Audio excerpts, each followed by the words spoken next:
Hey guys, welcome back to my channel. Today's video is long overdue. I'm going to be talking today all about my experience getting tubes put into my son Charlie's ears, why we did it, how the process went, and how it's gone since we did it. So stay tuned. And since becoming a mom, it literally is like I found my purpose. If you guys aren't new here, my name is Shauna Ray. I have a 1.5-year-old little boy named Charlie, and I make mommy and lifestyle videos 3 days a week. So my 1.5-year-old Charlie, he started getting really bad ear infections right around the time he turned 6 months old, which is when babies typically start getting ear infections. He's always had a lot of drainage, like sinus drainages. I'm pretty sure he has allergies. We're not positive yet because he's not old enough to go see an allergist yet, at least according to our doctors. But he's always had a lot of drainage, and that drainage led to him getting ear infections starting around 6 months old. From the time he was 6 months old until we got tubes put into his ear at 1 year old, he had ear infections basically nonstop. He would have an ear infection, we would get him on antibiotics. While he was on antibiotics, it would go away. It would stay away for maybe a week after he got off the antibiotics, and then he would have another one. So he was basically on antibiotics back to back to back from 6 months old to 1 year old. So for those 6 months, he was almost always on antibiotics. We had to switch antibiotics because sometimes your body gets too used to antibiotics and they stopped working, so we kept having to switch around antibiotics. He had to get an antibiotic shot a couple times. At one point, we landed in the ER because his fever got up to like 104 and in the middle of the night, and it was really scary. We also had a time when his fever dropped and it plummeted because of an ear infection. So it was pretty scary and pretty bad. So by the time we went to an ENT, he'd already had about 6 ear infections in about a 4-month period, and I told the ENT, I was like, look, I'm done. Like, he needs tubes, and the ENT doctor agreed. So we scheduled a surgery for February 28th, which was about a week before my son turned 1. Real quick to backtrack a little bit, when we went to see the ENT, one of the things they did do is a hearing test. This is one of the steps that most ENTs take to make sure the child is able to hear okay.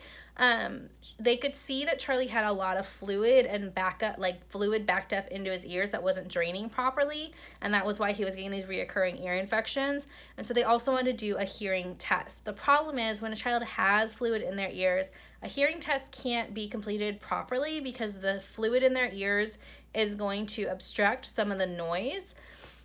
But Charlie always had fluid in his ears. So basically what they told us is everything always sounded like he was underwater because he had that fluid in his ears. So we did do a hearing test. He did fail it because of the fluid in his ears. And that was just another, I can't think of the word, but just another reassurance that yes, we should be putting tubes into his ears because he was always having this fluid. And I didn't want that to cause problems later on with his hearing, with his speech development and things like that. So we did schedule the appointment, the procedure. It is a simple outpatient procedure, which is what we were told. We arrived at the surgical facility. We didn't do it at a hospital. It was done like at a surgical facility, I don't even know what they're called. Suite? I don't know. It's just basically a doctor's office, but it's like a surgical one. Anyways, we arrived there at like 5:30 in the morning, I think, or 6 a.m., something like that, and got checked in. Our doctor, at least the way it worked for us, is they were doing lots of patients back to back to back. So there was about 10 other kids around Charlie's age, from the age of like 1-ish up to like 2 or 3, that were all getting tubes put in their ear that day. And they had us all lined up in they're kind of like ER rooms where like they're little teeny tiny little hospital rooms with like curtains and stuff. They had us all set up. He had to put on a little gown and little like socks with the things so he wouldn't slip on the bottom of them. And I'll try to insert a couple pictures here. But it was cute, but so heartbreaking at the same time because here's your baby, your teeny tiny baby that has something wrong with them that you're having to hand them over. You don't get to go with them into that surgical room. Like, they take your baby into that surgery room to do this. And so it's really hard and really heartbreaking. They did give him some medicine before to kind of like, not to knock him out, but to make him like, I don't even know how to describe it, just to make him like a little loopy. a little more relaxed. So they gave him that a little bit before they took him back, and then they took him back, and they do put them under general anesthesia when they do the tubes. So they do put them under general anesthesia, and at least at our doctor's office, they also put their tube down their throat to make sure they can breathe properly. They do that, and then they insert the tubes into their ears. They're like teeny tiny little itty bitty things that go inside their ears. The whole thing only took about 10 minutes. And then a nurse carried him back to us and brought him back to us. He was very disoriented when he was starting to wake up, and very cranky. They didn't let us give him milk or anything right away because they said that his stomach would be upset from the anesthesia. And so we waited a little bit. He was able to have some water and some juice first. And he was just very clingy, kind of disoriented, didn't really know where he was or what was going on. And so I just held him and rocked him for a little while. And then eventually he started getting up and saying hi to his dad and stuff and being more alert. And at that point it had been probably 15 minutes or so where he hadn't gotten sick or anything. So they told me I could try to give him a little bit of milk, which I did. I gave him a little bit of formula. Or it may have been actual whole milk at that point. We may have already cut formula out. And so I gave him a little bit of that, and he held that down as well. And so I think about 30 minutes after he was done with the procedure, they discharged us and let us go home. And we did. We drove home. Now, we started to drive home. About 10 minutes in the car ride, Charlie started screaming really bad all of a sudden, but I was working on the highway, so my husband was trying to turn around and deal with him. And then all of a sudden, he just started throwing up everywhere. I mean, everywhere. So I got off the highway really quick and pulled into a parking lot, and it was everywhere. He was soaked from head to toe. His car seat was soaked. The back seat of our car was soaked. It was bad, and it was bad. He had even thrown up on the diaper bag, so I didn't even have any clean clothes to put him in because they were all soaked too. It was really bad. And so I guess his stomach was okay with the milk and everything at first, but once we got into the car, I'm assuming the riding backwards in the car kind of upset his stomach a little bit, and got him sick afterwards. But it was bad. We ended up having to just let him be naked, and then I had a towel that in the car, and so I put that into his car seat so he could sit on that. We tried to clean it up as best we could with baby wipes, and then I put that down, and we drove home real quick. And then at home, of course, I took everything out and cleaned it all after I put him down. They had told us that once he took a nap for a couple hours, he would wake up and be totally fine, totally normal. That was not our experience. He woke up and was so cranky, so cranky. And we just kind of wrote it off as he was having a rough day. And we just gave him lots of love and lots of cuddles. But then the next few days, he was still so cranky. I think we had the procedure done. I'd have to look at a calendar, but I think it was a Thursday or something, and I had to go back to work the next day. So he went to daycare. And they also said that he was just really clingy and really cranky. And then that weekend, the whole weekend, he was super cranky and just clingy and cranky and just not himself at all, which I thought was weird because everyone told me it would be a night and day difference, and he would just come out of the surgery and be this happy, pleasant baby, and that was not the case for us.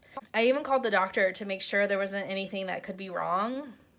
I did take him in. They did look at his ears, and they said everything looked fine. He was just being really cranky, and it took maybe about a week for him to kind of get back to his normal self. And he did get back to his normal self. We never saw that night and day difference though. And I think that's because for Charlie, at least, ear infections, he never was a super cranky baby with the ear infections. A lot of the times I didn't even know he had an ear infection unless he got a fever because he didn't show any change in his personality. So I think that's why we didn't have such a night and day difference with Charlie. I think a lot of babies are miserable when they have ear infections. And so then once you clear those up, they're a much happier baby. For Charlie, he was already a pretty happy kid, so we didn't have that night and day difference. But it did take about a week for him to get back to his normal happy self. Now, I want to talk a little bit about what's happened since. So it's been about 6 months now since he had this procedure. And it's been amazing. He hasn't had a single ear infection since. He's had the tubes checked out a couple times by his doctor and by the ENT. They're looking great. No complaints. And I'm happy. I'm so happy we did this. Mainly, like I said, he wasn't miserable when he had ear infections, but I hated him being on so many antibiotics. He was on antibiotics all the time. I was giving him Tylenol quite often because he was having fevers from the ear infections. And just all that medicine in such a little person just isn't good. It's just not good for them. And so since having this procedure and him not having ear infections, he's had medicine maybe 2 or 3 times. I've given him Benadryl once for his what I think are his allergies.